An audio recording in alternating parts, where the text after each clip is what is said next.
Assalamualaikum warahmatullahi ta'ala wabarakatuh. Alhamdulillah, wassalatu ala rasulillah wa man tabi'a wa wala. Alhamdulillah, kita dah habis minggu kita dapat istiqamah buat kelas tafsir ni. Jadi saya bukanlah rasa bangga, cuma saya rasa syukur. Sebab bukan apa, kita nak tulis buku, nak tulis kitab macam ulama zaman-zaman dulu agak payah. Kan, tesis pun saya masa buat masa tu, ya Allah, peritnya rasa buat tesis kan. Terasa apa tu, yelah setiap kali kita pergi jauh tu UIA, nak pergi UIA, kita kat rumah kita rasa kita dah buat terbaik dah sampai UIA lecturer ataupun supervisor ataupun musyrif bahasa Arabnya, ni salah dia pangkar buat lain. Ya Allah, kita bila seminggu tu punyalah menghadap laptop, menghadap masuk library sebagainya kan. Jadi bila kita buat kuliah ni, walaupun bukanlah tesis master ataupun PhD, setidak-tidaknya kalau panjang umur, video ni orang tengok adalah pahalanya kan. Sebab tu saya seronok buat kelas tafsir. Moga-moga lah walaupun tak sama dengan tesis master ataupun PhD, tapi at least adalah sikit lah kecil sumbangan saya pada al-imam dan pada masyarakat untuk kita dapat hayati bersama. Baik, tuan-tuan dan puan-puan, antara benda yang sebagai seorang ayah, seorang ibu, seorang suami, sebagai seorang manusia, seorang imam, yang kadang-kadang dia terlupa ataupun tak pasti, dia tak tahu ilmu ni. Mungkin saya rasa, tapi saya rasa ramai tak tahu. Apa benda? Biasa kita doa bila? Lepas sembahyang, betul tak? Kita dah biasa, imam doa lepas solat, imam doa masa tahlil, imam doa masa yasin, imam doa masa talqin, betul tak? Kan? Tapi tak ramai imam yang doa di jalan. Mana imam doa berjalan macam mana pula? Imam doa masa tengah buat kereta, hampir tak ada, saya rasa lah. Kan? Mungkin ada, saya tak pasti. Tapi saya tak pernah buat kajian begitu, cuma saya rasa begitu. Kan? Kenapa dah terbiasa? Imam je doa lepas solat, imam je doa masa kunut, imam je doa masa masa takbir, masa raya, masa khutbah raya, imam je doa selepas masa tahlil dan selepas masa yasin, doa dekat kubur, itu imam. Doa nak makan, itu imam. Doa masa kenduri kan, masa doa kenduri kahwin sebagainya, imam doa kan. Baik, cuma kena faham imam kat sini yang saya masukkan adalah imam orang awam macam kita lah. Kita orang awam, bukan imam masjid, bukan imam surau. Kita doa sebagai seorang ayah ataupun seorang suami yang doa untuk anak-anak lepas solat kan. Baik, sebenarnya tuan-tuan, berapa orang yang sebagai seorang ayah, seorang ibu, seorang ibu dan juga seorang suami yang bila dia nampak anak dia, tak kisahlah anak tu dekat bilik ke, dekat ruang tamu ke, kat dapur ke, tengah berjalan ke sebagainya, nampak je anak, dia ambil anak dari sekolah ke, dia hantar anak ke sekolah je, nampak je anak dia doa, ya Allah, Rabbil ja'alna muqimas salat min dzurriyyatina. Dia doa untuk yang doa Al-Quran tu ajar, Rabbil ja'alna muqimas salat min dzurriyyatina. Kalau kita yang doa yang yang ayat Quran tu, Rabbil ja'alni muqimas salat kan, tapi sebabkan dia untuk ramai, Rabbana ja'alna muqimus salat wa min dzurriyyatina kan. Ayat yang sebenarnya Rabbi ja'alni muqimus salat. Ustaz tu tak apalah, tu dari segi hukum tasrif tak apalah, tu abaikan. Tapi doa yang untuk ramai-ramai, Rabbana ja'alna muqimus salat wa min dzurriyyatina. Ya Allah, jadikan kami ini orang yang mendirikan solat dan daripada zuriat kami. Jadi berapa ramai bila seorang ayah, seorang suami nampak anak, nampak isteri, dia pegang badan. Macam saya sendiri, amalan saya share, moga-moga dapat amal jariah. Saya pegang je anak saya, saya nampak je anak saya akan doa, Rabbana ja'alna muqimas salat min dzurriyyatina. Dan hati lah, tidaklah orang kata setiap di mulut, tapi di hati. Kan? Saya nak semoga-moga saya dan dia dan zuriat kami insya-Allah menjadi orang yang mendirikan solat. Kan? Berapa orang ayah-ayah yang suami yang buat begitu, ataupun seorang ibu, kan? Tak ramai. Mungkinlah, saya rasa mungkin tak ramai. Ada mungkin, tapi mungkin tak ramai. Baik. Adapun nampak isteri, ya Allah, jadikan isteri kami yang solehah. Isteri tengah tidur, kita balik kerja sebagainya, isteri tidur penat dia. Kan? Dia penat jaga anak, ataupun dia balik dia tengah sedia baju. Kan? Kita senyum kat dia, bagi salam, dan terus kita otomatik dalam hati doa, ya Allah, jadikan dia isteri yang solehah. Ya Allah, bahagikanlah dia macam ni dia bahagikan aku di dunia. Kan? Ramai setiap hari dia buat, bukannya sekali occasion masa birthday dia, tak, setiap hari. Kan? Ustaz penat lah Ustaz. Bukan penat, doa tu jangan penat, doa ni dalam hati. Kan? Baik. Kita kalau suka kereta, orang lelaki suka kereta kan, betul tak? Orang lelaki suka kereta, suka perempuan, betul tak? Perempuan ni abaikanlah pada kahwin. Kan? Tapi yang lelaki dah kahwin, dia suka kereta, betul tak? Kan? Biasanya begitu, jangan bohong. Sebab memang Allah ciptakan, Allah jadikan manusia ni suka benda. Kan? Sebab tu payah nak jumpa Allah, nak sukakan Allah payah. Baik. Bila kita jumpa isteri ataupun nampak isteri, terus kita doa, jadikanlah dia ni isteri yang solehah. Berapa ramai seorang suami, seorang ayah yang buat begitu, kan? Tanya diri masing-masing. Baik. Ataupun dia keluar rumah nampak anak jiran, tak kisahlah anak jiran tu Islam tak Islam, dia kenal tak kenal, dia baik ke dia rapat, tak kisahlah. Nampak anak jiran, ya Allah jadikanlah anak jiran aku ni seorang macam mana hebatnya sahabat Nabi. Peramai yang buat begitu. Nampak je anak jiran, dia keluar rumah nampak anak jiran, dia kata ya Allah jadikanlah anak jiran aku ni seorang macam Sayyidina Khalid bin Al-Walid. Nampak? Baik. Ataupun dia berjalan, ataupun dia ada jiran bukan Islam, dia nampak jiran bukan Islam, dia pun doa. Ataupun tengah buat kereta, nampak jiran bukan Islam, nampak orang bukan Islam, dia kata ya Allah berilah mereka hidayah dan taufikmu. Kan? Berapa ramai yang begitu, nampak je orang bukan Islam terus doa automatik, dia kenal tak kenal terus doa. Kenapa kena buat begitu? Dia punya sebab macam ni. Dalam Sahih Muslim daripada hadis Sayyidina Abu Darda. Hadis daripada Sayyidina Abu Darda, kan? Baik.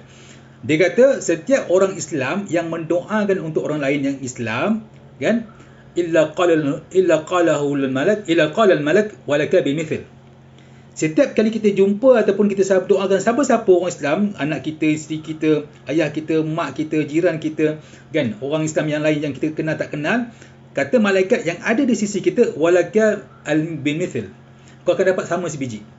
Jadi kalau kita doakan anak kita, jiran kita, kita nampak jadi, ya Allah muliakanlah dia, ya Allah rahmatilah dia, ya Allah ampunkanlah dia, tanpa kita kenal ataupun tanpa kita beritahu dia, malaikat berterusan doakan untuk kita, malaikat doa dia makbul.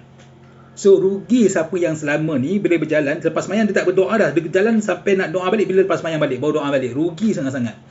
Sebab dia ada peluang yang paling banyak untuk dapat doa makbul. Sebab doa kita, doa saya sendirilah, doa tuan-tuan saya rasa insya-Allah makbul, doa saya banyak dosa. Kan? Hati dengan Allah payah, jauh. Jadi nak rapat, nak mudahnya apa, kita gunakan satu bonus ni, iaitu kita doakan orang lain tanpa dia sedar, tanpa dia tahu. Malaikat tahu, Allah beritahu pada dia, kan, dan dia doakan kita. Malaikat doa dia makbul. Malaikat tak ada dosa. Siapa yang tak amal doa ni ataupun apa cara ni, amat rugilah pada saya. Baik. Kemudian dalam hadis yang lain juga daripada Sayyidina Abu Darda dibunyi, yang dibunyikan adalah inda ra'sil malakun muwakkal kullama da'a li akhi bi khair qala al malak muwakkal bi amin walaka bimithl. Setiap orang dekat kepala dia, dekat badan dia, dekat keliling dia ada malaikat yang tugasnya mengaminkan doa dan mendoakan kita balik. Selagi mana kita berdoakan orang lain yang baik, malaikat tu kata ya Allah bagilah dia ni sama sebiji. Hadis Sahih Muslim daripada Sayyidina Abu Darda. Baik. Jadi lepas ni janganlah lepas doa lepas solat je, doa setiap masa. Ya, nampak orang Islam, orang tak Islam, orang susah, orang senang, doakan. Saya sendiri ni saja saya share amalan. Saya nampak orang yang senang, yang kaya sebagainya, yang mewah, saya doakan ya Allah bagi dia ni hidayah dan taufik. Moga dia kekal dalam hidayah dan taufik. Jangan jadi macam Qarun. Qarun kaya tapi akhirnya tergelincir. Kan? Kalau dia miskin pula, janganlah dia ni sampaikan hilang dia punya iman pada Allah. Biar dia redha dan murahkan rezeki dia dan berkati. Kan? Baik. Tuan-tuan dan puan-puan, kita pergi kepada ayat yang ke-47 surah Al-Baqarah, ayat yang ke-47, yang berbunyi a'udzu minasyaitonir rajim, ya bani Israil adhkuru ni'mati allati an'amtu 'alaikum wa anni faddaltukum 'alal 'alamin. Wahai Bani Israel, kata Allah, ingatlah nikmat-nikmat aku yang aku bagi kepada ke atas kamu, dan aku telah memuliakan kamu ke atas alam yang lain, ke atas sekalian alam. Baik. Maksudnya Allah nak bagi tahu Allah telah memuliakan orang Bani Yahudi, orang Bani Israel ini, ayah-ayah mereka daripada berbanding dengan orang-orang bangsa yang lain. Kan? Baik. Kemudian apa maksud dia? Maksudnya setiap Bani Israel ni, kan, diorang pernah ada pengalaman menerima Nabi. Kita di Malaysia mana ada Nabi? Ya, mengikut yang ada yang sejarah yang ada pada kita lah. Kan, mungkin ada, saya tak pasti, tapi ikut apa yang ada pada kita, sejarah yang sampai pada kita, Malaysia tak ada Nabi. Yang ada wakil-wakil Nabi, iaitu ulama'-ulama'. Sebab tu disebut al-ulama' warasatul anbiya. Ulama' adalah pewaris Nabi. Tapi Nabi tak ada sampai Malaysia yang mengikut apa yang sampai pada kita. Mungkin ada, wallahualam, tapi apa yang sampai pada kita tidak ada.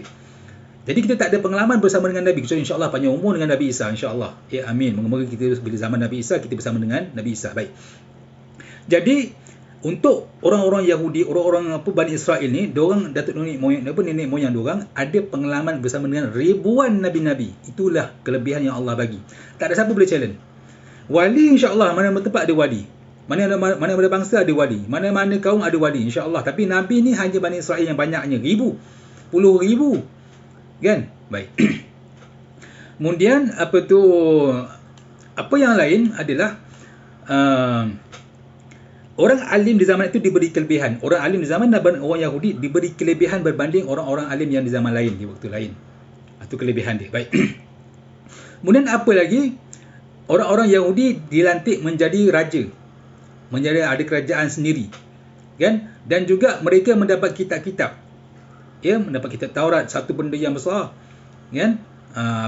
Dan kita Taurat daripada Nabi Musa, Nabi Ulul Azmi. Ya, hebatlah kan. Kita pun hebat juga, kita lebih hebat Nabi Muhammad SAW. Cuma Allah nak beritahu pada orang Bani Yahudi, Bani Israel, bahawa mereka ni ada ribuan nabi-nabi yang Allah hantar pada mereka. Jadi jangan lupa nikmat tu. Kan baik. Tuan-tuan dan puan-puan, kalau ayah kita seorang datuk, ayah kita seorang yang dihormati oleh orang ramai, kita rasa apa? Kita akan rasakan bahawa kita ni mulia. Walaupun kita bukanlah datuk, kita ni orang biasa je. Kan? Kenapa? Sebab ayah kita dimuliakan oleh orang lain.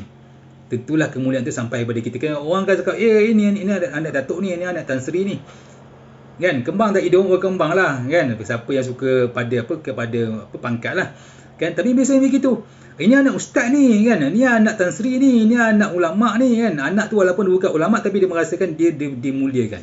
Sama juga orang Yahudi, walaupun nenek moyang walaupun mereka tak ada nabi selepas Nabi Muhammad SAW, kan, tapi nenek moyang mereka adalah ribuan para nabi.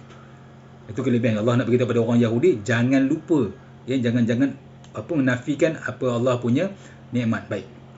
Ya, tuan-tuan dan puan, sebab itulah ya, dalam kita beribadah, dalam kita dalam kita hidup, jangan lupa nikmat-nikmat yang Allah bagi berbanding dengan yang tidak ada pada orang lain. Ya, mungkin walaupun kereta kita ni yang kata murah, ya, pakai kancil, kelisa. Kelisa kereta bangsawan, pada saya kelisa kereta bangsawan sebab harga tak turun. 10,000 ke atas. Kancil insya-Allah turun, 5,000 boleh dapat insya-Allah. Kan mungkin kita pakai kelisa, kita pakai kancil, pakai kenari, kan naik motor, tapi at least alhamdulillah ada kereta banding orang lain yang tak ada kereta. Naik bas semata-mata. Kan syukur tak? Kena dah bersyukur. Kan la in syakartum la azidannakum. Kalau kau bersyukur Allah akan tambah. Jadi itulah sedikit perkongsian daripada Al-Imam untuk tuan-tuan dan puan-puan secara percuma. Sebab ada orang petikai, Al-Imam ni semua kena bayar. Tak ada, ni kelas free. Kan macam saya sebut, setiap kali saya nak mengajar 10 minit, kan dia punya nak buat dia punya dia punya nota dekat sejam. Kan saya kena kaji sebagainya barulah saya tu, kan. Baik. Jadi sebelum penutupnya kita baca balik ayat surah Al-Baqarah ayat yang ke-47.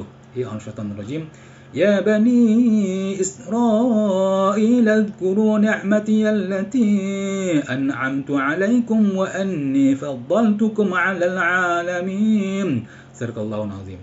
Jadi insya-Allah kita jumpa lagi pada malam esok ayat yang ke-48. Maaf, wabillahi taufiq hidayah. Assalamualaikum warahmatullahi taala wabarakatuh.